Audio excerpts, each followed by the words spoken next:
Argentine সমর্থকদের জন্য স্বস্তির খবর, সব শঙ্কা উড়িয়ে অবশেষে মাঠে ফিরছেন আলবি সেলেস্তেদের বাজপাখি এমিলিয়ানো মার্টিনেজ। আগামী 17 জুন আলজেরিয়ার বিপক্ষে ম্যাচ দিয়ে শুরু হচ্ছে আর্জেন্টিনার বিশ্বকাপ মিশন। আর তার আগেই পুরোপুরি ফিট হয়ে দলে যোগ দিয়েছেন এই বিশ্বজয়ী গোলরক্ষক। 12 জুন অনুষ্ঠিত হয়েছে মার্টিনেজের চূড়ান্ত মেডিকেল টেস্ট। আর সেই পরীক্ষায় গ্রিন সিগন্যাল মেলার পরপরই দুই হাতে গ্লাভস পরে পুরোদমে অনুশীলন শুরু করেছেন তিনি। আর্জেন্টাইন সংবাদ মাধ্যম টিওয়াইসির স্পোর্টস নিশ্চিত করেছে, হাতের ব্যান্ডেজ খুলে এখন সম্পূর্ণ সুস্থ এমি। ফলে বিশ্বকাপের প্রথম ম্যাচ থেকেই তাকে পাচ্ছে বর্তমান চ্যাম্পিয়নরা।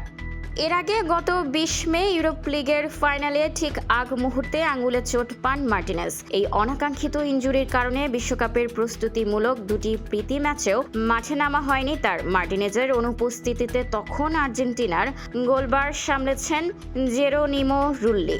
আর্জেন্টিনার রক্ষণভাগের মূল চালিকা শক্তি মার্টিনেজ সদ্য শেষ হওয়া মৌসুমে ইংলিশ ক্লাব অ্যাস্টন ভিলার হয়েও কাটিয়েছেন দুর্দান্ত এক সময়। তার অতিমানবীয় পারফরমেন্সের ওপর ভর করেই প্রিমিয়ার লিগের সেরা চারে থেকে আগামী মৌসুমের চ্যাম্পিয়ন্স লিগ নিশ্চিত করেছে অ্যাস্টন ভিলা। কাতার বিশ্বকাপের সেই অবিসংবাদিত নায়ক এবারও আর্জেন্টিনার গোলপোস্টের নিচে প্রধান প্রাচীর। আলজেরিয়ার বধের মিশনে মার্টিনেজের এই ফেরা নিশ্চিতভাবেই আলবি সেলেস্তে শিবিরে যোগ করবে বাড়তি আত্মবিশ্বাস।